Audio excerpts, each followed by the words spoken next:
Welcome to New York Got Game. Boom shakalaka.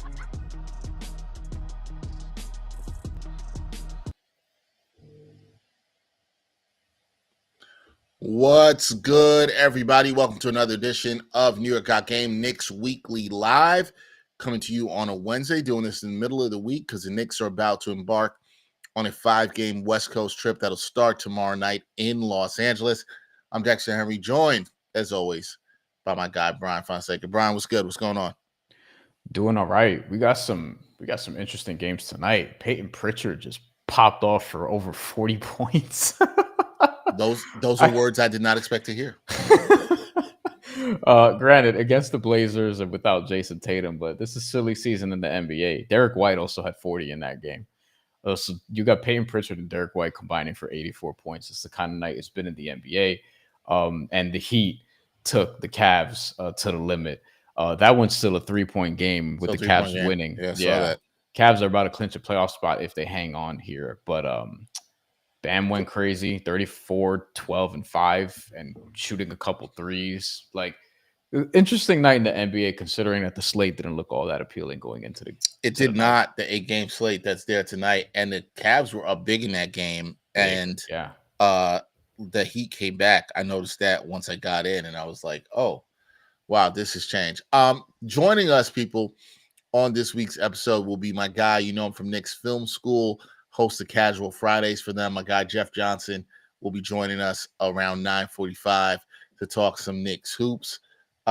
Knicks vibes were looking kind of better. I talked about it on the show this week. Vibes were better this week after this weekend because the Knicks had a much better weekend than they had the weekend before, where a lot of you out there thought the sky was falling. And I kind of understand why. But this weekend, they had a couple good wins. Memphis, Miami. Miami, a great comeback win. And then they returned to the Garden on Tuesday night. And Steph Curry comes in the building. And, man, I got to tell people, I've been to a couple of games with Steph Curry at the Garden. But, boy, it's him and LeBron that has no crowd of people there early waiting for them. LeBron doesn't really do the whole warm-up thing the way Steph does, but the crowd was insane. The amount of kids that are there early waiting. I come out the tunnel to the court every pregame. Sometimes if it's a 7:30 tip between 6 and 6:30, and there were tons of kids waiting. So many kids were waiting, they were actually giving me a high five. Now, I don't know if they thought I was a player, and I don't know why I'd be dressed up the way I was, but kids were giving me high fives. That was kind of cool, but a lot of kids out there. Good night in terms of that. Not good for the Knicks. They fall to the Warriors before this road trip. You see the stat right there. They were outscored 67-47 in the second half. The offense did not look good. Bryan texted me about some stuff that he did not particularly enjoy in the offense, and I talked about one thing in particular, which we'll get to, around Mikal Bridges, that I think could become a trend in how teams are guarding him. Bryan and I were texting about this. We both saw the same thing. Mikal Bridges basically not being able to take advantage of mismatches that we saw against Stephen Curry. So they're putting smaller guys on Mikal Bridges. That's not happening. I also talked to Ian Begley about this last night in a post-game recap video that's up on the New York Post Sports YouTube channel if you want to check that out. But Bryan, what were your takeaways from this loss that you saw from the Knicks there? Obviously, the offense was left a lot to be desired. And what I know there's no cat in the game. Mm-hmm. We'll get to that in a second. But it's a winnable game for the Knicks. They did not win. Jimmy Butler did not particularly a strong game. But what were your thoughts on this one? Well, looks like we're going to talk about Mikal Bridges again. Again, yeah. I mean, this has just been a constant theme, and the damning thing for me, if you will, is just in this game, you see, Dex, that Steph Curry is guarding him, and he just will not take him to the rack. And this is something all season long. It's been one of the more perplexing things about this Knicks season, you know, as Mikal Bridges has continued to be a discussion point amongst Knicks fans, Knicks reporters, observers, etc. But Mikal Bridges' free throw rate, Dex, we outlined this yesterday as we were talking, is by far the worst of his career, .073. That's a little, like, That's not a little. That's actually by far the worst of his career thus far. 0.073 free throw rate. He's never had below 0.183 at all in Mm. his career. And for his career, he's slightly above 0.209. And last year with the Nets, he was 0.245. So if you're just looking at like he's not getting to the free throw line enough or really at all. And this season so far, like even if you look at it in totality, he shot 66 free throws, 61 games, and this is somebody who's playing the most minutes in, I think, the entire NBA, if I'm not mistaken, at 2,301. So you're shooting 66 free throws in 2,300 minutes. That's kind of crazy for somebody who, I mean, granted, they're not the most utilized guy in this offense, but he has a 19 usage rating. That's not nothing. It's not Right. super high, but it's not nothing in 2,300 minutes. And this is indicative of what I think we could see. And this would be the fear I think Knicks fans will have is in the playoffs, you may see teams just be content. Not may, you will see teams just be content with like, hey, we'll put a small guy on him because Mikal Bridges is not going to take him to the basket. He's just going to try to shoot over the top of him. That'll make a Derek White's life easy on defense. That'll make a Darius Garland or Donovan Mitchell's life easy on defense. Like whoever the Cavs decide to put on him, it's going to be one of the smaller guards because they're not going to expend one of the wings or Evan Mobley or Jared Allen because it doesn't make sense. And just looking at it, like I'm thinking of matchups because the playoffs are often dictated by matchups and styles make fights and things of that nature. And in this one, like this is a focal point that I think teams could potentially expose if Mikal Bridges is not getting to the basket and taking advantage of those matchups. And then on defense, he hasn't been the lockdown defender that people were perhaps promised. Like that's the other element of this. So like Mikal Bridges, I wonder how that's going to look in the playoffs. Is he going to be benched? Not just at the end of games, but in general, just like to start them, and are his minutes going to get cut? I don't foresee that yet, but after a couple of shaky playoff games, if that's the case, like I think that's something that people are going to be talking about. Yeah, I do think some people are going to be talking about. I thought last night, and we'll talk about this with Jeff when he comes on too, because I want to bring up this Mikal Bridges topic. I thought last night his defense was fine. He actually limited Curry to 8 points in the first half. His defense on Curry was really good. Curry got hot, got some open looks, moving off screens. That's going to happen with Stephen Curry. Like, he did not shoot a great percentage. He did shoot better in the second half. He didn't shoot a great percentage. I thought his defensive effort was fine. It's on offense when you had these switches, and so a couple of times I saw Jalen Brunson find the mismatch, and Mikal Bridges drove on Steph Curry, but it's a fadeaway from 17. He's not going to the rim. He's been very contact adverse to me this year. You see him trying to avoid contact constantly, offense and defense. We talked about it early in the year with him avoiding contact on screens while he's defending. I'm not sure what's going on there. I really don't know, but you need him to be a little bit more aggressive on both ends, whether it's using some of his fouls on defense and on offense, punishing smaller guys and trying to get to the rim. I mean, part of being a good offense, and Knicks are a good offense, but maybe being even better or more efficient with your usage is, can you get to the line? Can you get freebies? Can you put pressure on the defense? We're not seeing that. I do think it's something to watch. When I've talked to other people in the media, and I talked to Ian Begley about this last night, and it's brought up, everybody agrees it's something to watch. And it's something to be concerned about, and it's something that could affect this Knicks offense. So I know the fans, I do think there's something else to what you said, Bryan. And I know a lot of fans have said this, and I was talking with one of my boys about it today. You know, everybody's like, hey, he hasn't been as advertised. And I understand that. He hasn't. It has been disappointing. I don't think it's been bad, and this is my thing. I don't care about the picks as much as some other people do, right? They're going to keep throwing that in the 5 first-round picks. You're going to have to go all in on something at some point. So the picks were going, guys. I don't know if that's I don't know if that's reason enough to not flip out if you're heavily invested. Because I think if you want to come out on the other side, is it okay to flip? Is it okay to flip out in year one? That's what I'm saying. I've watched too much. Yes, I've watched you too have much. an extension. You have an extension decision You to don't make with him. You don't have to give it to him. You don't have to do that. But then it's like you paid all those first to not to get somebody who you're not going to extend. But this is where I disagree with people. Sometimes you do some things and it doesn't work out. Would you rather take the sunk cost? Sometimes you got to eat the sunk cost. I'm not saying it's going to come to that, but if it does come to that, you don't have to give the person the extension. If they're not living up to what you paid for it, you got to eat. Will it hurt? Absolutely. Absolutely. But like, could you don't have to give the money. But then do that. I think you could look at this and be like, you couldn't have gotten it done for 3 first as opposed to 5. No, because here's the thing. Because the other 2 do matter in this league where like you need these picks to facilitate. You do, deals. But you weren't going to dealing with the Nets. I hate the notion that like somehow the Nets, there was going to be a Nets tax. Now you could say you didn't have to do business with them, but there was going to be I believe this. If Mikal Bridges was traded to any other team on the same day at the same time, it would have not have cost for 5 first-round picks. Because it's the Knicks, they put a little tax on it. But then it's like, why sell out for Mikal Bridges at that point? Why not look elsewhere? Like the Miami situation with Jimmy Butler wasn't going great at the time, and karl-Anthony Towns wasn't yet on the roster, so that wouldn't have been a thing. Could you not have gotten him instead? Would that have been better? Yes.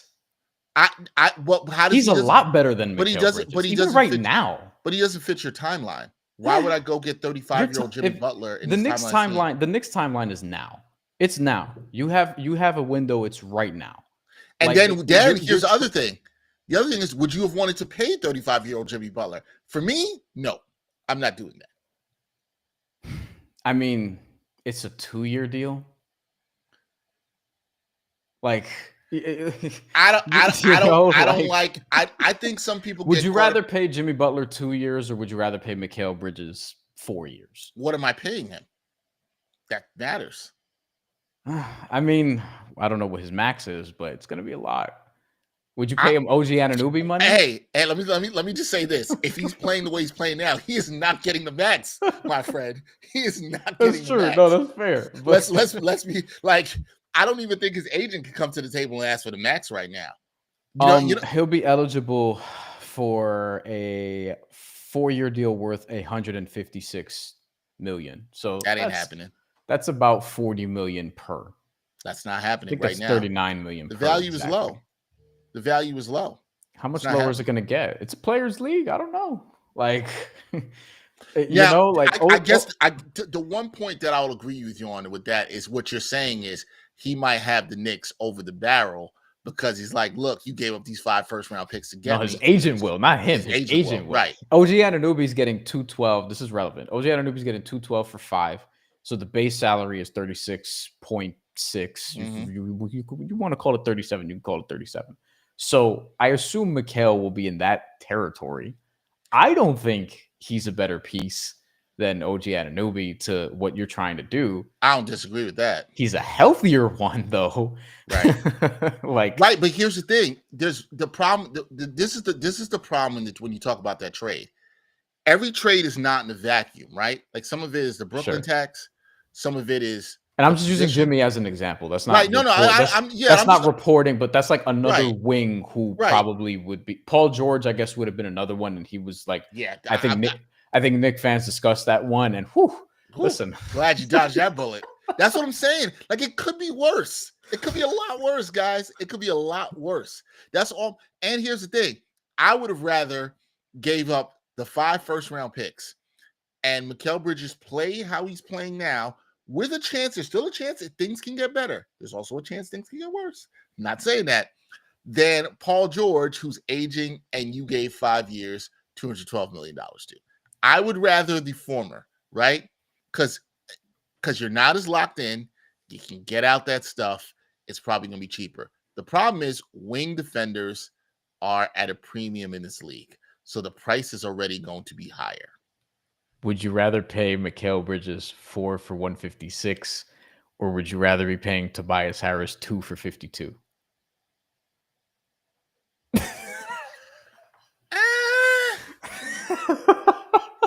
Let's remember also revisionist history on Tobias, who's been okay this year, but in that playoff series, we were coming off that. Yeah, see what I'm going to go with Mikal because I've seen him play well in the playoffs. I've seen it. I feel like now he has in a to different do role, slightly heavier lifting.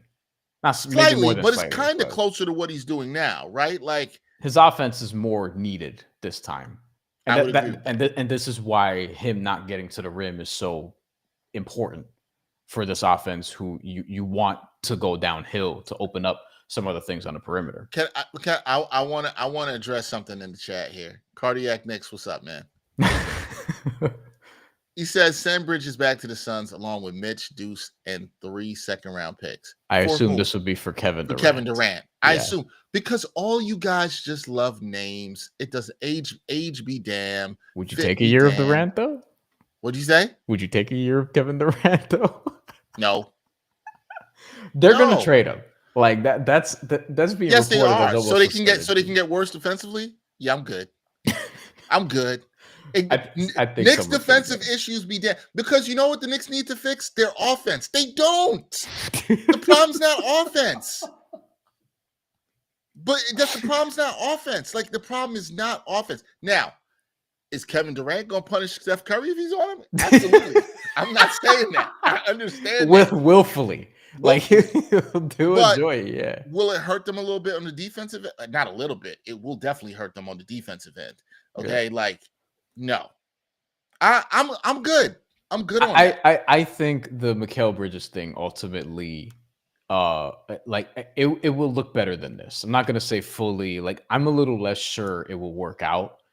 But I think it will be better. Like he cannot continue to attack the free throw, attack the basket rather, and get to the free throw line as little as he is right now. Look, I hope the defense is befuddled. I think that will pick up. Like you said this before. Like early on, it's just tough to get this team chemistry like done within a short amount of time. I've been saying that. So, but I've been saying that. I think people could have a little bit. That's my point. I haven't liked what I've seen. Would I be panicking in year one of this? No. But I understand a lot of fans have no patience. And don't give me the Knicks haven't won a title since 1973. First of all, a lot of y'all saying that ain't been around since 1973. That's first of all. We know that's not the case, right? I understand you've been waiting to see the Knicks win all your life. So I ask this question sincerely. What's one more year? I think their fear is they're looking at Cleveland and looking at Boston and being like, "Yo, they're not going anywhere." Whatever. I'll say this though, like maybe that not. That Boston team. Look, they'll be back next year, but it's going to be very difficult to keep teams, period, together. Under like all of those dudes have extensions. I think people. There's a reason why when they won a title and ownership was like, "Okay, we're open for business. We want to sell," and there's a reason for that. And this is the thing that the Knicks have to watch out with too, as they commit all this money into, Jalen Brunson has a extension. OG Anunoby has his. Karl-Anthony Towns has his contract. Mikal Bridges, he'll get a contract. I don't know what it's going to look like, but he's going to get a contract. And Josh Hart also, like, once you piece this together, like, yeah, it's going to be difficult to keep these teams together. So I think, Dex, that's where Knicks fans are also kind of freaking out, is because, like, you don't know how long this window is going to be. Like, we can all assume it will go on, but in this league, I feel like now, especially in this climate, you always feel like you have more time than you actually do. So I think the urgency is now, and I don't think it's going to come through this year with a title, but you would hope within the next couple of years. Otherwise, it can get spooky. Look, here's what I'll say. I agree with you that the windows are shorter now more than ever, especially with the new CBA. It's also harder to keep teams around longer, right? Mm-hmm. But look at Cleveland. Two years ago, ain't none of y'all was believing in them, right? Like, things can change. I don't know who's going to get hurt. You don't know what happens. You have no idea what happens. You don't know who becomes available. You have no idea what can happen, right? That's the thing about this league, too. You have no idea what can happen. Luka Doncic got traded. Nah, I wouldn't make that the standard for everything, but, I mean, hey, Anthony Davis might get traded this summer. Like, yeah. So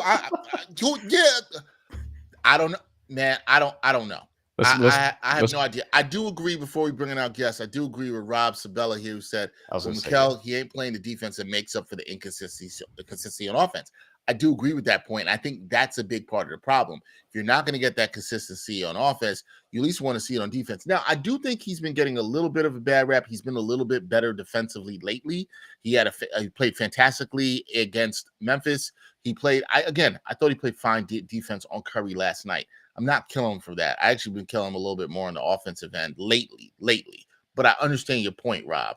Okay. Cardiac Knicks, I'll also address you on this. You said out of the 5 first-round picks they gave up, the Knicks should have made the Nets take 2 of the first-round picks they had last year in the deal. Well, I mean, like, how are they going to make them do that? Like, they really wanted Mikal. The other piece of this, I think we're also forgetting, is like the Villanova ties. You know what I mean? Like that didn't have nothing to do with it. You know? But right. And so if a team knows that you want to bring this person in, and price I don't want to call death, the price of the brick just went up. That's it. Like, and sometimes that happens, right? Like sometimes that happens. Like all trades aren't equal. They're all dependent on the situation. But I think sometimes people want to act like it's all equal. And look, in these trades, I know what you're saying, Cardiac, but nobody's having a gun to anybody's head. You can't make anybody do anything they don't want to do. The Knicks felt to go in. Could this still turn? I don't think this is doomsday. I don't think this is over. I still think there's time. But our guest is here. Want to bring in my guy, Jeff Johnson. You catch him on Knicks Film School, host of Casual Fridays. Looking good. What's going on, my Caribbean brother? How you doing? I'm good, man. I'm good. How y'all feeling? Feeling good, man. Feeling good. Jeff, I saw you last night at the game. We talked at halftime. We thought things might be pretty decent, and then it was not in the second half at all for the Knicks. What were your thoughts on the way the Knicks played before this West Coast trip? Well, it was a tale of 2 halves, right? The first half, they seemed to be more locked in step. But I think the one thing that some folks might have overlooked was that the Warriors missed a lot of shots. They missed a lot of threes. They missed a lot of open threes. So that 8-point lead was a little fake because it could have easily been tied or the Warriors taking a lead. Buddy Hield missing open threes is a gift. That you got Moody had a couple, Pods had a couple, and I thought Mikal Bridges was fighting for his life out there guarding Steph Curry, but he did a outstanding job on him in the first half. He did. I just think the third quarter came around, the Warriors woke up, and the Knicks stayed asleep. They got outscored by 20 points in the second half.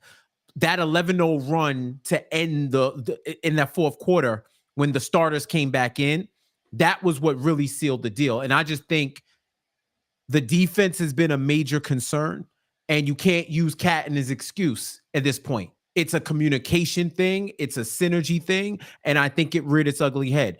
And the book is out right now. The Knicks are giving up almost 40% from 3 to teams this season.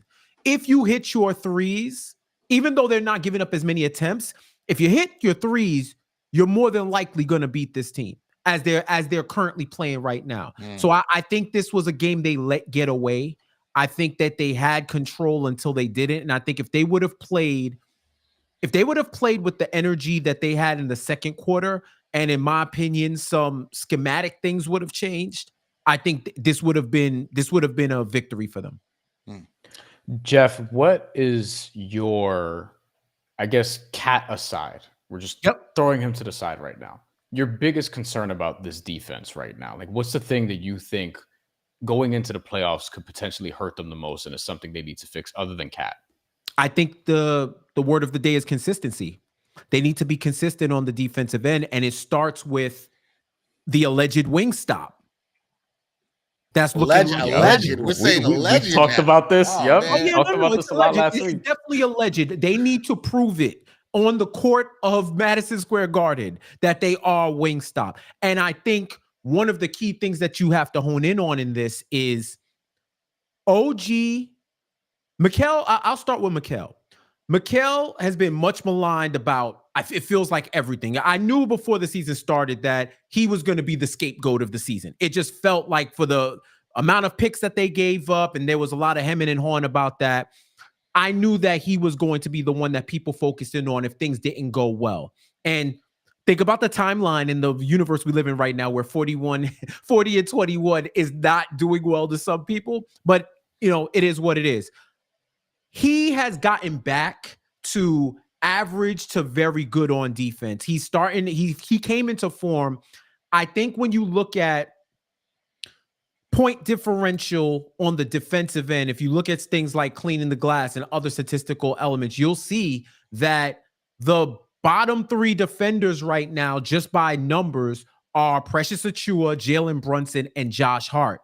And it's the Josh Hart of it all that is so fascinating. That for the immense versatility that he has, all the intangibles that he brings, the literal heart and soul crushing, spirit dispiriting rebounds that he can grab, all the great things that he brings, there's just something that hasn't been clicking with this offensive lineup, with this starting 5 for the Knicks. It's just something. And I think with him, his defense hasn't been up to par this season. I think he'll be the first one to tell you. There's just certain things and lapses that become unacceptable, especially when it's coming from one of your leaders in the team. And this defense was predicated on those 3 wings being optimal to outstanding on the defensive end. And if there's any breakdowns, then you lose the whole plot of what this Knicks team is going to be. For all the concern about Cat, he still has a positive point differential. If he gives up points, he's going to get them back and try to get them back in 2 times, right? And I just think that with the wing play and with that going on, that was what this defense was predicated on. Point of attack defense, stifling the best players and the best wings on the opposing end, and being able to insulate Brunson and Towns. And that hasn't happened consistently, whether it's due to individual efforts or as a collective. Like we're in game 61 and y'all still getting communicating? Like, what is really going on? Like that, these are the questions that they have to ask themselves. I don't know if they need a team meeting. I don't know if they need a sports psychologist. I don't know if they need a communications professional, right? Or a consultant, something. Because at this point, the talk is just that. The actions scream where the words whisper. And right now, their defense is deafening right now to me. The lack of defense is deafening to me. Yeah, I think there's a lot you brought up there that I like. And I love the question by Bryan, because I was thinking about it last night in the locker room after the game. And I'm like, all right, we've been hearing this thing about communication. I've been hearing this since game 30 and 40 and 45. And now we're at game 61. And we're still hearing the same thing about communication. Fans are talking about it. The players are saying it as well, too. And you're kind of like, when is this going to change? I think we all agree the biggest concern absolutely is defense. Jeff, I want to get back to you on Mikal, because Bryan and I were having a good discussion about Mikal, along with some other people in the chat. But a couple things before that. This road trip coming up, particularly with what we saw last night, how important are you looking at this road trip for this team to try to get right, especially on the defensive end, where they're going to play some good competition? So I think this is an important road trip for a few reasons. I do think they've had a lot of great time at home. They've spent a lot of time at MSG after a previous starting as road warriors this beginning of the season. Mm-hmm. I think this is the time where you figure out who you are. It's something that I've spoke about the whole season. I need to know what y'all identity is. Y'all got to let us know so that we can manage our expectations. And I think over the course of this time, I have a grasp of who they are. They are an elite offensive team who in the clutch will give you with Jalen Brunson and with that offense and with the key plays that they make, they will make those plays in the clutch. It's just the other 43 minutes you got to worry about. So how you start off, they start off slow. You know what they are? They're like a dollar cab. They're like the old Chrysler dollar cabs from New York, right? They take a while to start up, but after 5 minutes, when you let the engine warm up, They're good to go, and they won't conk out on you until 30 years from now. That's how their first quarter offense and their first quarter play is. It's like they ease into the game, and a bunch of those players are like that. They have common characteristics. That's why I thought they would be more synergistic holistically as a team than they are now. But they have to figure out what their identity is and who they want to be. Brunson made a great comment on his podcast, on the Roommates Pod, where he said, this is who we are, but this is not who we want to be. Because he was trying to say, well, that's not who we are. And then he kind of caught himself like, well, the proof is the proof, right? Right. It is what it is. Your record, you are what your record says you are. You are what your performances are until you aren't. Until you aren't. And you, at this point, have to show us what you're going to do. I think this is going to be a fascinating road trip for another reason. If they go 3-2, normally you'd say it's a successful road trip. You finished a 5-game West swing above 500. If those 2 losses come to the Lakers and the Warriors, no one will care about the Kings, the Clippers, or the Blazers. I believe they play, right? Yeah. Nobody's going to care. Those are 2 play-in teams and the Blazers, and who are dragging for flag. Mm-hmm. You got to beat the Lakers. You got to beat one of those teams. You got to beat one of those teams. If for anything else, to abate the narratives about you. That's it. And to prove to yourself that when all the negativities around you, when you have doubters, when you have detractors, that you do have enough in that locker room to win. You do. You have to prove that to yourself, and you got to prove it on the court because, forget what we got to say. Y'all got to prove it to yourselves. So I think this road trip is going to say a lot about their character, especially if they have their whole squad going into this road trip. It's going to say a lot. So I'm eager to see how they step up to the challenge of what is looking like a new Western Conference. This is a new Western Conference now because for some godforsaken reason, Luka's a Laker. Jimmy's a Golden State Warrior. Mm-hmm. These teams aren't the same teams that you saw before or who were the same teams in September, October, November, December. So now the competition in the league has shifted a bit. So you're going to have to adapt as the Knicks will. The Knicks have to adapt with that. They do. I want to ask you also real quick, Mitchell Robinson, what have you made of how he's looked since his return? We know he's not all the way back with his conditioning. What have you made about how he's looked? And I was never the believer, and neither was Bryan, that he was going to be the savior of the defense. Like we did not believe in that here, but we did believe he can have an impact. How much of an impact do you think he can have on this team, and particularly on this West Coast trip that's coming up? Oh, Mitch he's about 6 or 7 Dragon Ball Z episodes from coming off of Snake Way and becoming his full self, right? I think he's about 6 or 7, maybe a few weeks. You know what I mean? Where you're gonna have to deal with the commercials. You're gonna have to wait until you go back to school and come home from school and watch the episodes. But I think he's about 6 or 7 episodes away. You see the flashes. The mood of the defense automatically shifts when him and Deuce McBride enter the game. And this is, to me, the last vestiges of the January Knicks, the 23-24 Knicks, who would rather literally give body parts, disintegrate body parts, than to get blown out on national TV or to get blown out, period.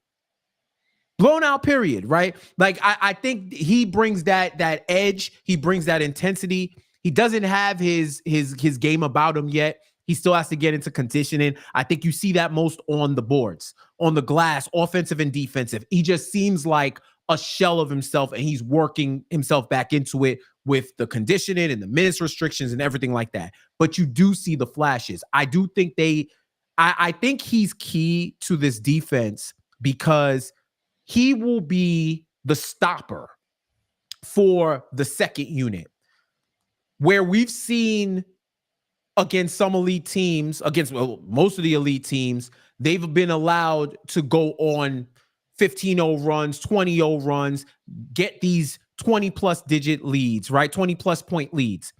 he'll be the type of defender where they can hold serve for a bit and trade baskets and or just stop that team so that they stop the other team so that they can go on the run. You saw that in Memphis the past weekend. You saw that against the Sixers, I believe. When they played. This is how they're building up right now as a defense, and I think it's going to be vital for them in the second unit to get on the same page. So I'm not looking at Mitch to be a savior. I'm looking at him to be a key rotation piece that can help bolster that second unit and be interchangeable with the different lineups, especially when we talk about playoff time. And lineups are a big thing now. It's a massive talking point right now because the data is saying one thing and on the court is saying another. We're going to get into that. Go ahead, Bryan. No, because one of the things that's interesting is, like, you mentioned Deuce, and we've talked a little bit about the Knicks kind of putting a lot on his plate in terms of this bench unit really needs a lift, and he's really the guy that has to do it night in and night out, and he doesn't always. But when he plays really well, it matters. Like, I think it's one of the things that shifts the Knicks the most if Deuce McBride is having a really good game off the bench, whether he's shooting or playing defense at a high level or both. Do you think they're going to need to play him more down the stretch? Because not that they're going to be benching Mikal Bridges a ton, but you may need this Deuce McBride option to close games next to Jalen Brunson in the event that Mikal Bridges is not getting to the rim, is not hitting his shots, is struggling on defense or whatever, or God forbid if OG Anunoby gets hurt again. Like, these are the things that could happen. So how much Deuce McBride do you think we should see down the stretch? As much as they can take, as much as he can give, and as much as the Knicks need, they need to play Deuce McBride. This is what is the reality right now. The Knicks are an analytically driven organization now, from the front office to the coaching staff to the players. They're all in sync with looking at the numbers and trying to apply their game to what their data is telling them and being able to adjust accordingly. Right now, the top 6 lineups that the Knicks have played this season that have earned double-digit point differentials, which means their net rating, they're outscoring teams by 10 plus points or more. Every single lineup includes Deuce McBride. Every single lineup. They want to be a team where 40% of their shot diet is from beyond the arc. In every lineup that is shooting 40% of their shots from 3 and hitting 40% of their shots from 3 includes Deuce McBride. That's not an exaggeration. That's not an approximation. That's just fact. He has been one of the main catalysts to the best version of the Knicks that we have seen. So there's been the rage across the fan base and within Knicks Twitter and within like the Knicks fan base about whether or not Deuce should be starting. And that was something to start from before the season. And I knew my position was, I think Josh Hart, numbers be damned, I think Josh Hart brings those real world intangibles and benefits to your offense that may not show up in the score sheet or may not analytically play out the way that you think it will, because I've seen it. I've seen him game break another team. I've seen him get clutch rebounds. I've seen what his hustle can do.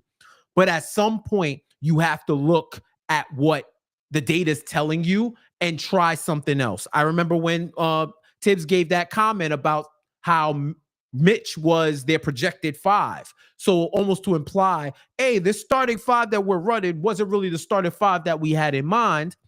But then that leads to the question, well, why aren't you trying other things? Why are you trying other things? Why is it that we have to see lineups of Hart and Precious Achiuwa, 2 non-shooters or shooters that aren't hitting above 30% from 3, or those who aren't an actual 3-point threat? When you play those guys together, it makes the defense, it eases up on the opposing defenders. They can just play off, not care about those shooters, and then pack the paint, or just play help defense around. You're making the game easier for them.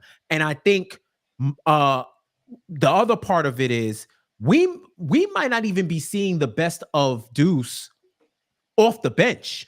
He might be one of those players that thrives in a starting role.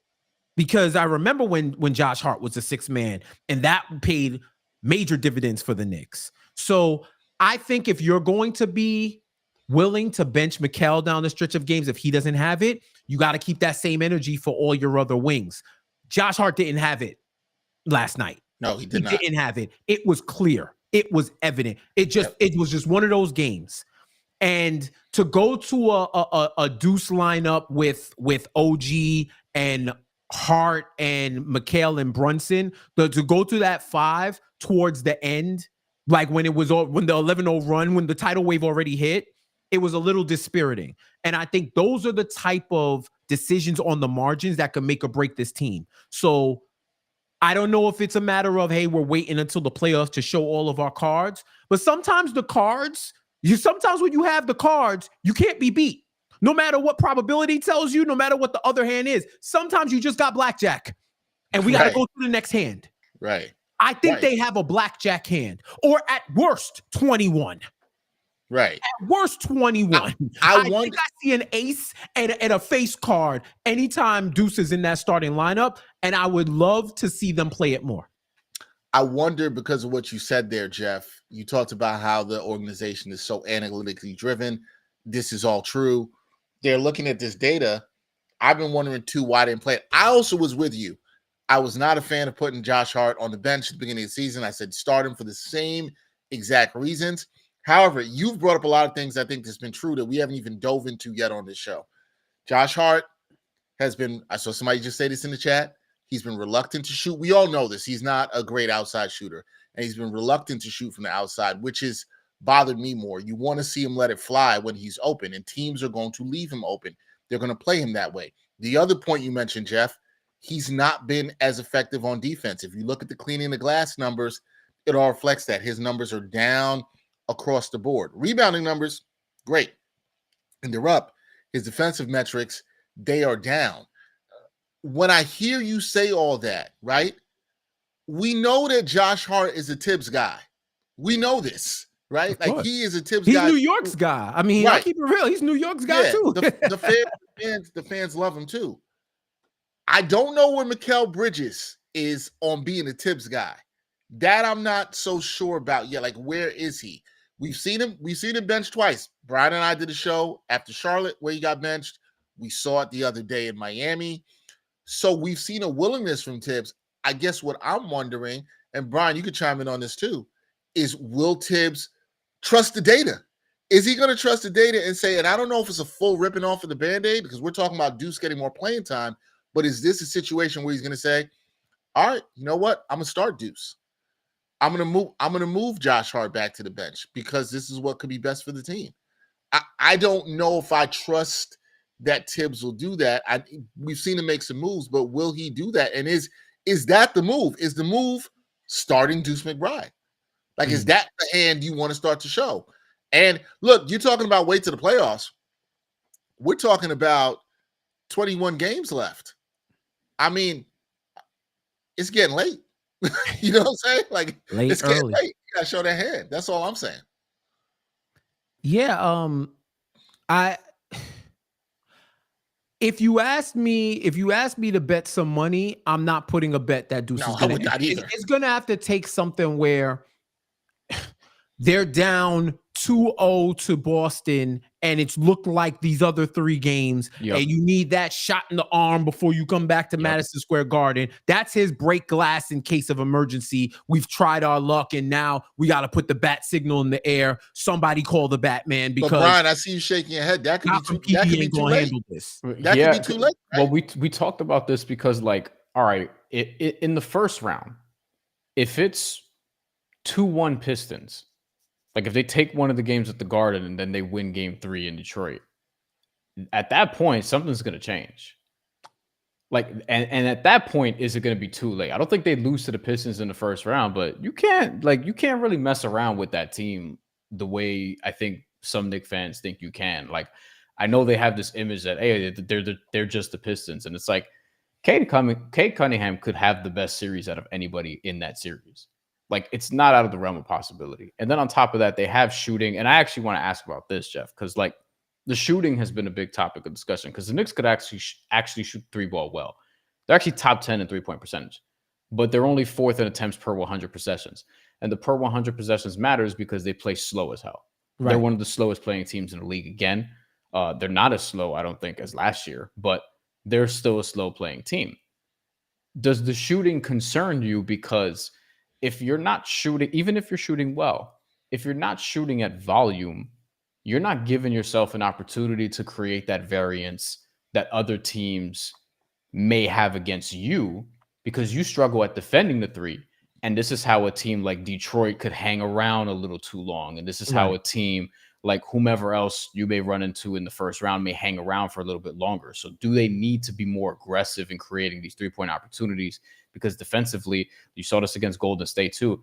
They can give up a lot of open threes and that could come back to bite them. Yeah, and I think that goes back to the whole notion of what the numbers are saying and what your eyes are telling you when Deuce McBride is in the game versus Hart. Shout out to my guy James Edwards III. He mentioned this. We talked about it. Me and my guy Sean Little, we were talking about it at the game yesterday.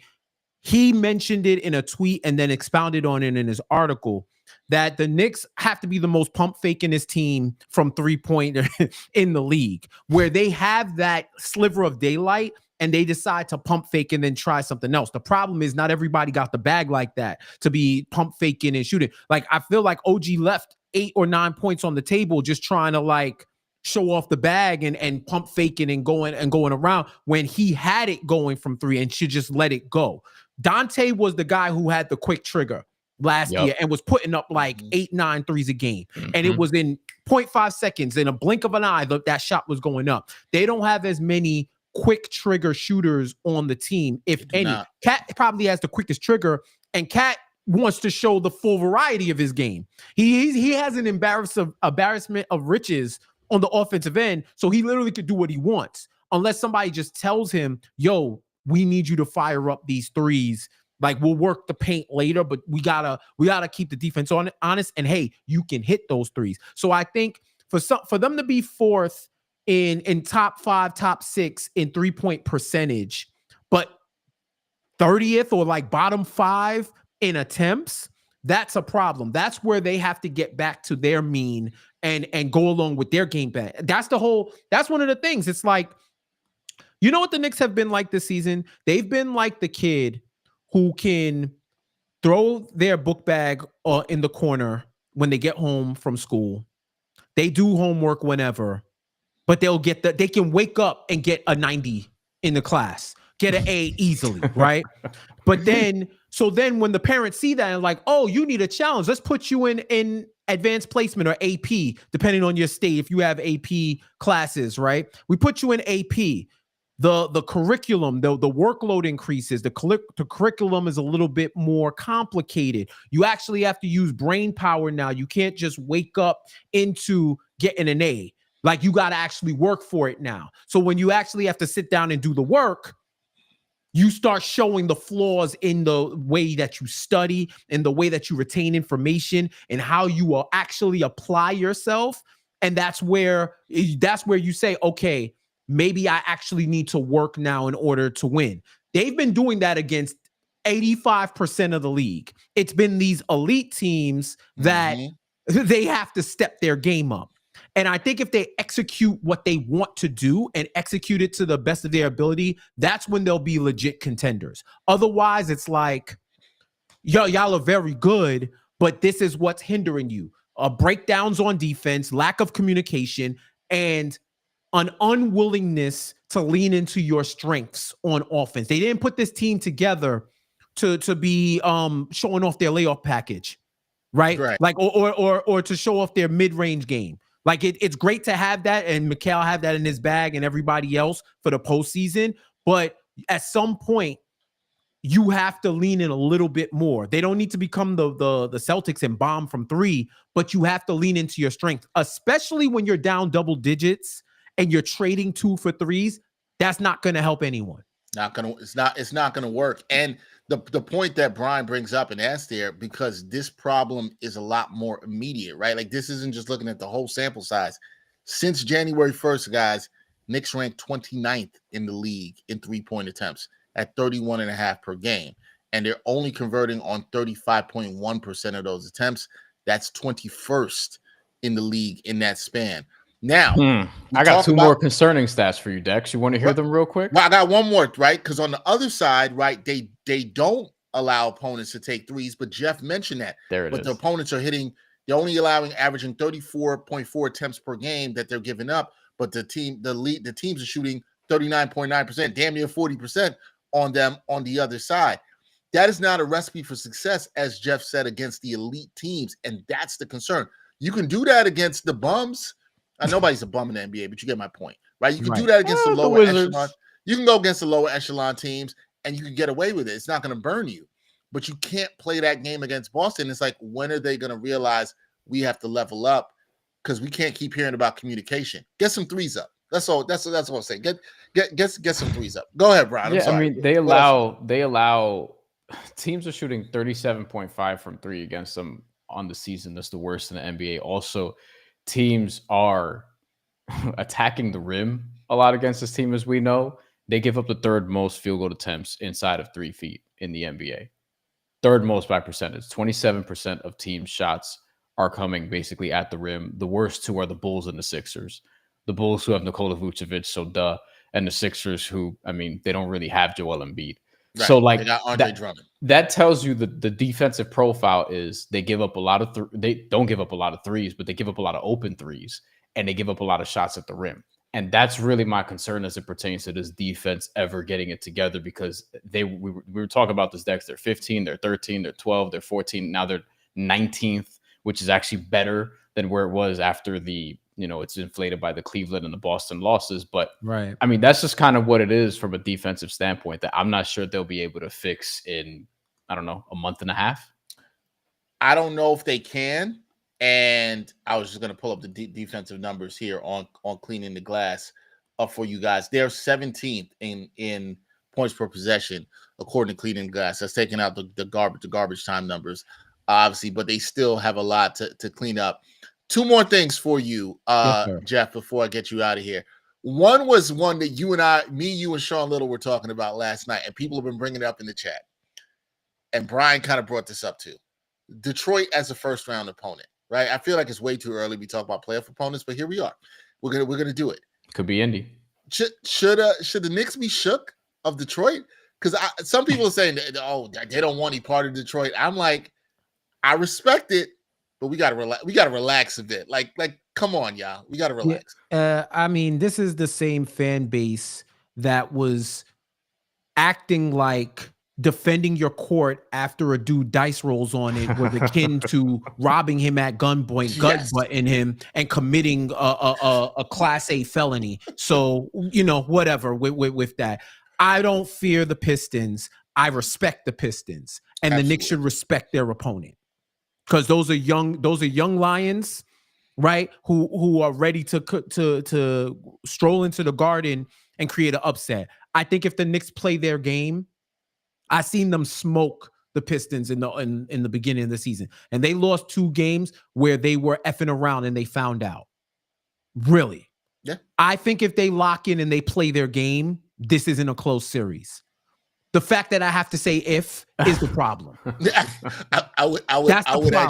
agree with that. Don't approach it seriously. If they act unserious, you're going to get an unserious result. I tend to agree with that in life. Okay, before we get you out of here, because Bryan and I were talking about the Mikal Bridges at the top. Mikal Bridges is a huge topic of conversation with Knicks fans, as you know. I know it's come up on Knicks Film School. Is here. To specify this, what do the Knicks exactly need from Mikal Bridges? Like, what do you need to see from him over these final 21 games that says, okay, he's back. He was worth the picks. I know people are going to trip over that, right? He's worth the picks, blah, blah, blah. What do you need to see from this guy? Because I had issue, and I said this at the top of the show, when he's got smaller defenders on him, which you're seeing teams do to him, he's not making them pay. Bryan texted me last night at the game. I was like, bro, seeing the same thing, right? I'm Jeff. I see you nodding your head. I know you saw the same thing. You were sitting right in front of me. I'm sure that's part of it, but what else do you want to see from Mikal Bridges down the stretch? Continue your defensive prowess. That's the first thing. First thing more than anything. I want you to continue to be the demon that we thought you were going to be on defense. If he can lock up one of the main scorers and hold them to pedestrian numbers, then that's 50% of what he's doing. The other end is like what you're saying, Dex. If one of their top scorers is guarding you and you have a size advantage on them, you got to make them work. This was my main issue with the Knicks whenever they play the Hawks. Trae Young got to, I remember the We Hear Knicks when Trae Young used to be in Tahiti guarding Reggie Bullock, because Reggie Bullock didn't have a shot creation game, and all he did was stay in the corner, which means that he stayed fresh.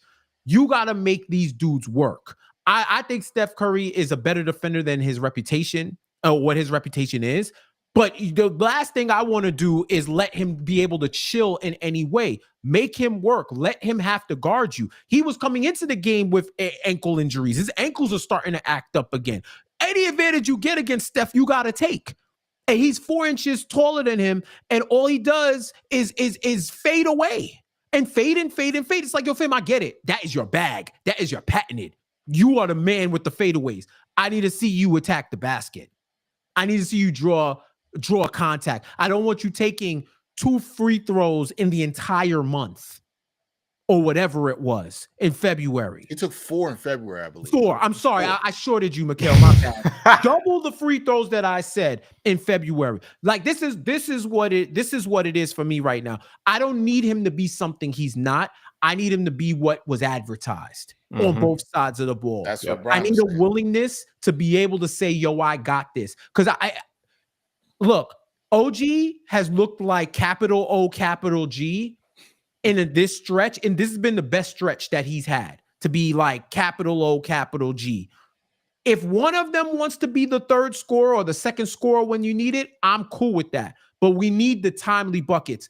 Like when he recognized that they needed his game against the Spurs on Christmas Day, that's what I need from Mikal. I need a level of aggression that we haven't seen from him before. If he does that and he continues to do his job on defense, I am cool. I'm cool with having him as an option, but you got to be a good option. Not all options are good. That's the thing that they don't tell you about options. Not all options in life are good, but I want to be a positive option on offense. This is true. I think that's fair. I mean, that Bryan was making the same point, that he hasn't been as advertised. I've been fair on that. I've talked about some of the issues with him. Do I think there's a chance for him to come around, Jeff? And I'm saying, yes, I do. Yeah. Have there been some fans that have been jumping out the window because of the 5 first-round picks? I get it, but I still feel like some of y'all need to chill. I mean, in life, you're going to overpay for something. It's just a matter of your level of satisfaction.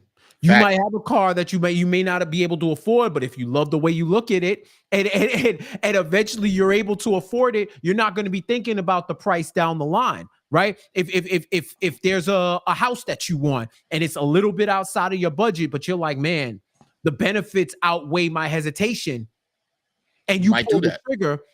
If it becomes the home that you want it to be, then you're not thinking about the price anymore.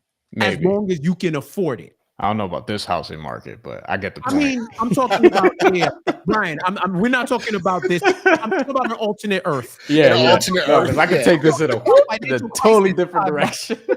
when everything was selling. But I'm just saying, like anything in life, like you go to a restaurant, you get a meal. You're like, damn, I ain't really trying to eat all this fancy stuff or whatever. But you're like, yo, you only live once. You got to make a deal. But that's part of the point I was bringing up too, right?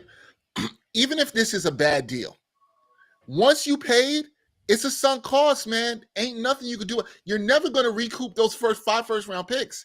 And I know that makes some people out there uncomfortable. I get that. But once you've paid the price was the price you paid. You can tell me you think the price was overrated. You can tell me you think the Nets jacked up the price. Hey, man, sometimes you go to the store and there's no sale. And you might look at something and say, but I really want it. Everybody here that's watching this has done this before, and you've paid. Now, that goes to Jeff's point. But if you bring whatever you brought home and you're satisfied with what you got. Now, I'm not saying the Knicks fans are satisfied right now. I understand that you're not satisfied right And now. it's fair. It's But very what fair. I'm saying is the season isn't done. There's still time. It is not a finished product. Yeah. How it's looked hasn't been good. Just saying it's not a finished product. I'll take the carton of eggs over the Lucy's, bro. Yeah, that's how I am. Well, you want to talk about egg prices now too. That's another thing. We talk about housing prices, egg prices. I haven't ate eggs in a week. I'm scared, bro. Lucy eggs is when it's dystopian at this point. I'm just, really you know what I mean? Yeah. I can't do that. I refuse to do that. Yes. I still get my carton of 18. Gotta get him. Gotta get the carton. I hear you. That is Jeff Johnson. Check him out. Knicks Film School does Casual Fridays every Friday. A good live show. Unfortunately, he has to do the show with a Ravens fan. Yeah, Sean, who's a bit of a hater sometimes against the Steelers. But I still like Sean. I love the show. I watch you guys all the time. Jeff, I appreciate you, brother. You rocked with us longer than we were going to have you, but I really appreciate you always. We got it. We got to have you back, man. You're the man with the analogy, so I always appreciate it. No doubt, man. Thank you so much for having me, Bryan. Dex, thank you so much for having me. And for all y'all, definitely check me out. Knicks Film School. Definitely check me out. NBA.com. Doing the voiceovers. You hear the top 10. If you hear this voice and you hear it on the top 10, do not adjust your channel. It is me. It is me. So, doing that and catch me on TNT, True TV, everywhere. Thank you for tapping in and thank you for rocking with me. And thank y'all for having me, man. This is dope. Sure. You put Jeff. The signal in the air and I'm there, bro. Jeff, you know you're my guy. So I always love talking Knicks with you. And I will catch you soon at the Garden. We'll talk soon, brother. Yes, sir. All right, peace. Once again, Jeff Johnson, check him out. Knicks Film School, doing a fantastic job with them there. That was a really good conversation with Jeff, who I love talking to Knicks about, because the energy he brings is literally the same in person as he is here on the show. I'm like that also. Bryan is the same until you see Bryan bang the table. That's another thing. But by the way, Bryan, there's a long-running joke with me and you about banging the table. Yeah. And the other day, I was working at WFAN, and I was doing updates for our guy, Al Cintron, friend of the show, who's been on here.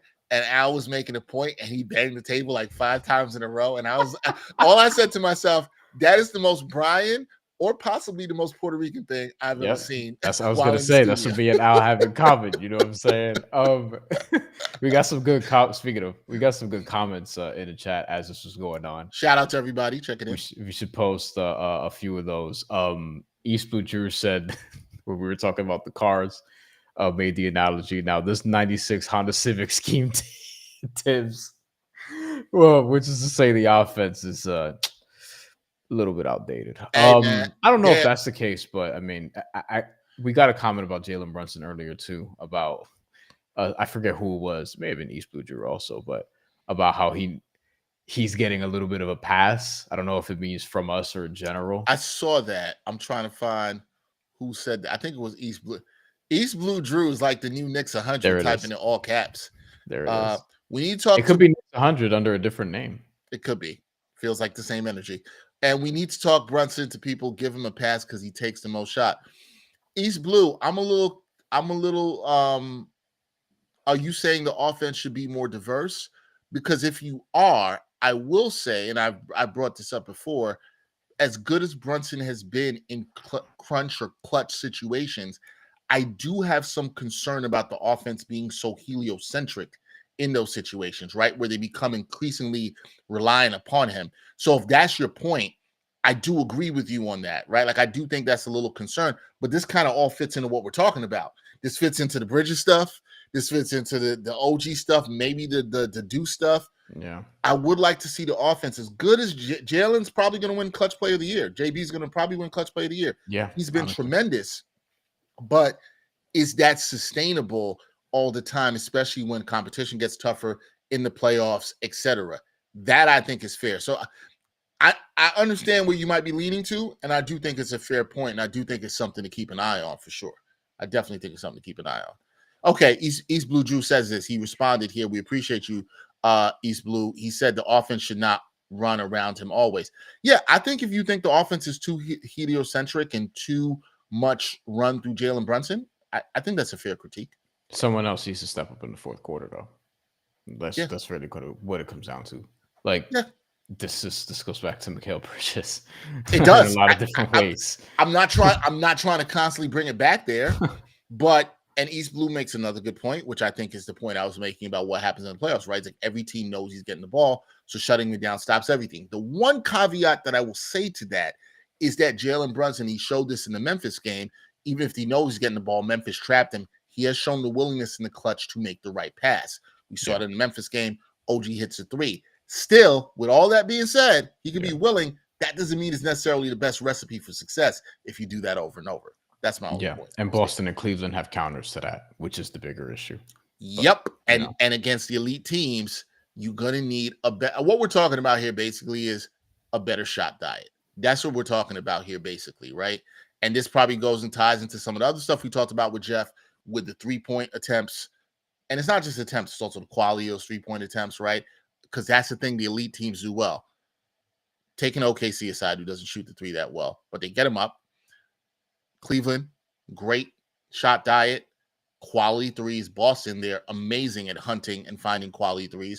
So, I say, and Bryan, I know you're on this with me because you're not everybody should shoot 1,000,000 threes guys. You're like me. You're more about what's the quality of these shots. And I think that matters. I think that matters too. But no, I think East Blue Drew makes a fantastic point here. And I don't think it's a good recipe for success against the elite teams in the playoffs for the offense to be so Jalen Brunson centric. I think that's fine. All right, you want to let's close out with real or not. Let's do it as we do every week. We got some good ones this week. Real or not? First off, we're gonna start talking about Mitchell Robinson. Should Knicks fans be encouraged by what they've seen through Robinson's first 3 games? Real or not? You heard Jeff talk about how the defense looks different when Mitch and Deuce are in the game. Do you feel like what we've seen from Robinson is real and the Knicks fans should be encouraged by this? It's only 3 games. And I think what he'll give you is ultimately, it's better. You just need him to prove that he can be, again, just like we've been talking about all year, viable and an anchor for an extended period if you need him to be. You would hope that they don't have to depend on him that much. I'll say, it's real that you should be encouraged. You should honestly just be encouraged that he is healthy and he's back in the lineup. We'll see eventually like how this looks in a few weeks, but that's really what you should be encouraged by more than anything else. Yeah, I'm in agreement with you on this. I'm encouraged by that the fact that he's healthy. I do think his movement has been pretty good. I was watching him closely a couple times on defense last night, just in how he was rotating. And you can still feel like there's still a little rust he's got to knock off, but it's still solid. Like he still has good defensive instincts. And I'm not trying to directly compare him to Cat, but you're like, whoa, that's a world of difference in terms of what happens in terms of paint protection or just being able to close out on shooters. You can definitely see that. So, yeah, I think the fact that he's healthy and as you watch him get his legs back, his wind back, his conditioning, I think that'll improve. I think it's a big deal that Karl-Anthony Towns now will be available for Thursday's game after missing out yesterday's game for personal reasons, because you see how the Knicks have to manage the minutes. And last night, you saw Tom Thibodeau try to save Mitchell Robinson until the end because he was on a limits cap of 18 minutes. So I think as he gets more minutes, it's going to be interesting to see how much more time Tom Thibodeau gives you. But I agree with Bryan. The most important thing is that he's healthy. And you're seeing him out there, and hopefully he can build upon that. All right. Second one, we also talked about this with Jeff, but we're going to get more direct on this. Should the Knicks consider benching Josh Hart for Deuce McBride? I think we all agree McBride should get some more minutes, but we're both in that camp. But should you just make the switch, pull off the Band-Aid, make the switch, get Deuce in that starting lineup? What do you say, Bryan? I don't really want to bench Josh Hart. I feel like he does too much. And I don't think like if I'm going to start Deuce McBride, I need a scoring punch off the bench. Josh Hart will give you a punch off the bench, but I feel like you need someone who's going to like score a little more consistently. I feel like you would look at Mikal Bridges being that dude first, and I don't think they're going to do that. I ultimately don't think the Knicks are going to go this route unless it's just an act of desperation right now. So maybe it doesn't matter. But for me, I'm not benching Josh Hart right now. let me then give you a follow-up. What would it take for you to see to make this switch and bench? If you were coaching a team right now, don't tell me down 2-1 in the playoffs. Right over the next 21 games, what would it take for you to see to be like, all right, okay, I got to make this move? If he just has more games where he's not really shooting. Okay. So then the team is just easier to guard. Like the stretch that he had going into the All-Star break, like that's why I'm not like, this is a 5-game stretch where some people are worried. He's had games where he shot 5, 6, and 8 times over the last 5. But going into the All-Star break, he was playing really well for the most part. He was. So for me, it's like I wouldn't do Deuce over. I would do Deuce over Mikal before I do Deuce over Josh, personally. I hear you on that.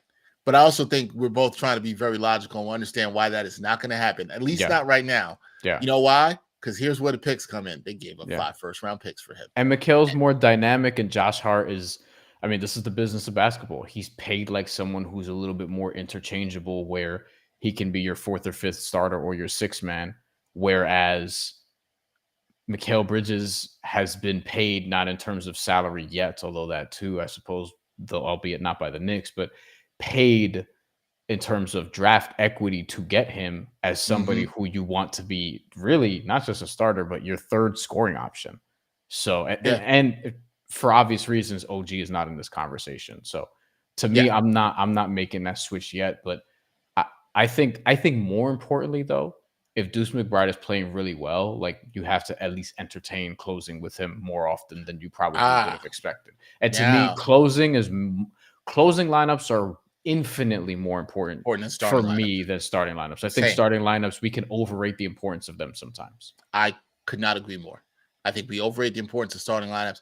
I think it's more important to me. I mean, you were going to right where I wanted to go. It's more important to me, if you're going to talk about this, is Deuce closing games? Is Tibbs going to be willing to make the switch like he did in Miami? Excuse me. Is he going to be willing to say, okay, if somebody does, and that's the thing about coaching, is a little bit of a feel. It's someone looking at analytics. It's some of what you're seeing right on the court. All right, this guy doesn't have it, and we respect the Tibbs for that. Okay, I'm going to rock with Deuce here. That's cool, and I think that's more important. I think there may be some matchups. It's matchup dependent. There may be some games where Deuce is better suited to close, and if he has it, let Deuce close. I'm with you. I care more about the best closing lineups for the matchup and situation that they're in, as opposed to who starts. I think most NBA fans overrate starting lineups, and it's like if Deuce. That's why I put up the one question to Jeff, which was like, should he get more minutes? If Deuce is getting more minutes and he's closing and the Knicks are winning, who cares who starts? You know what I mean? Like, it's about how you close. And I think not that starting doesn't matter, not that how you start the game doesn't matter either. But if you want to win those crunch time minutes and have the offense be a little more diverse, I wouldn't mind seeing Deuce in some more crunch time minutes. Maybe that's something to watch. And if he does get some more crunch time minutes. All right, last one. Knicks go at least 3-2 on this 5-game road trip. I will say, I do think that Jeff, not Josh Hart, Jeff made a good point about who they beat on this trip mattering a ton, and who they lose to on this trip mattering a ton. I do think that matters a little bit. Will they go 3-2? What do you say, Bryan? Sure, but the issue is who. And I hesitate to give them the Lakers. And then you have the Clippers the next night, back to back. I don't know which game Kawhi is going to play yet. It doesn't look like Norman Powell is going to be ready for that. James Harden's obviously, he's been healthy. Zubats. And then after that, you have the Kings, which is not a gimme. Portland's had some sneaky good performances over the last few weeks. And then you end with Golden State. And Golden State's been really good. Surprise, surprise. Every team that trades for Jimmy Butler gets better, and every team that trades him gets worse. I think they'll go 3-2, but I don't know if you're beating the Lakers or Warriors. That's sort of the struggle there. And then if you don't beat the Lakers, you have the Clippers on the second night of a back-to-back, which is not going to be easy. That's tough, even though you're in the same city. You don't have to pack up. Just going down to Inglewood. That is tough. I think they'll go 3-2. I don't know if they'll win both the Lakers and Warriors game. I'll say they'll win one of the two. I Sacramento's not easy either, though. Like, I know they're not. Like, I don't love them, but I mean, and Sabonis is out right now. Don't know if he'll be back. Don't know if he'll be back by then. My guess is no, but we'll see because he's supposed to be out this week. That should be a game catch and feast. Should. But also, like, Zach LaVine has had some success against this defense. Here's what I will say. I think a lot of how this trip is going to go comes down to how they set the tone on Thursday night against the Lakers. The Lakers have been playing well. I'm still not sold on their defense. I'm not. Long term, no, me neither. But right now they're playing good. I'm not sold on defense. Like, I think there's actually a world where the Warriors are a more dangerous team in the playoffs than them, but that's a whole nother story for another day. That's interesting. Shout out to Margaret, who we have here. Margaret Edwards said, yes, Josh Hart should be coming off the bench. Kolek, Dadier should get some playing time. Margaret, I don't disagree on some of the PT stuff. With Dadier, I've kind of been saying they can find 5 minutes for him all season, but that's not going to happen. 10. All hands on deck. Lakers game tomorrow. I don't see us winning, just being honest. Yeah, that's going to be tough. Appreciate you, Margaret. It is going to be tough. To reply to East Blue Drew, says LaVine is overrated as hell. I agree. He's not one of my favorite players in the league, not even close. But 3 consecutive 30-plus point games against this Knicks defense. He was with the Bulls all 3 times, but I mean, if Sabonis ain't going to be there, like, it's not. Somebody else has to shoot. Yeah. I don't think there's an easy game on this part of the schedule. Like, I don't think any of these 5 games are going to be easy. I don't think there's any game where you'll be like, like the way that they've played, I don't feel like they've earned that. You know what I mean? Like, if we're talking about them going at least 3-2, and we're trying to talk ourselves into them going 4-1. I'll ask you this, that we can close. Do you think, is there a better chance that they go 4-1 or 2-3 on this trip? That's a good question. Like, that's a damn good question. You have the back-to-back. Like, the Kings and Portland could get tricky depending on who plays. I just need so much of it is on mindset. And I'm not trying to cop out on this answer, but I think how they play tomorrow is going to say so much about the tone for the rest of the trip. Are they looking at this as a business trip that we got to get right? Sometimes it's good to get away from home. Sometimes it's good to get away from all the talk in New York. And I can see how road trips like this can be really good for a team at this part in the season. But it goes to what Jeff said when he was on with us. What's your identity? Now is the time to find this out. Margaret says it's here. There's no easy games. She's right. It gets lighter after this, though. It does. Like, that's why this stretch matters, because what's the other thing about this team? It's like, can they beat good teams consistently? Right. But I've credited Josh and Jalen on the Roommate Show. They talked about it, what the narrative is around them, how they haven't beat good teams. I look at teams as how you rise to the opportunity. You have wins and you have losses, and then the losses are always learning opportunities. What have you learned? That's what we need to see. What have the Knicks learned? This is a good test. Are you going to rise to the occasion on the test? Have you learned anything? Because I'll tell you what, if next week we're talking about the same stuff, we're going to be like, man, they ain't learned nothing. And then they'll rattle off a winning streak, but it'll be like, all right, you beat the Heat. They have, because after this, they have the Heat at home. Yep. They have the Spurs on the road. Hornets. Obviously, Webby's out. Hornets on the road. They're playing nobody. You know what I mean? They're playing nobody. My guy, then it's Mavericks and Wizards, Clippers. Mavs, and Clippers at home. Yeah. After that, and then the Bucks in Milwaukee. That's a fun one. But yeah, like Portland, Philly, at Cleveland on the second of a back-to-back. Like the games like, what you don't want to see, and this is what I fear we might see. I don't know, but this is what I fear we might see is they're like 2-3 or like 3-2, but it doesn't feel awesome because they didn't look great against Lakers or Warriors, or they just didn't get it done. They played well and didn't get it done. But then they rattle off like they win 5 of 7 after that against teams that are like kind of. But this is where we are, and where Jeff is right, fair or unfair, but people don't don't care, and you got to start winning these games. You know what? Here's what I'm gonna say. Yeah. I think I'm gonna put a caveat. If they have the right mentality, they have the talent to go 4-1 here. Sure. They got this. You know what? This is an important trip in the next season. They got to have the want to go 4-1. You got to have the want to go 4-1 here and understand what that could set up for you in having a strong month.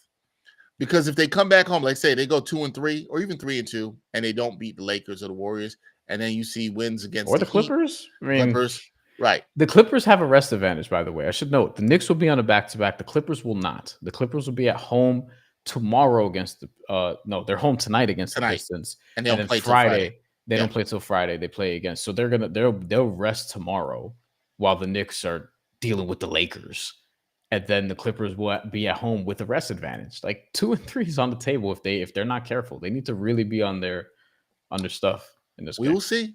We'll be talking about it next week in the middle of the road trip. We will see. We've gone well over time. Yeah. And it was a good show though. Jeff was great. The comments were great for everybody.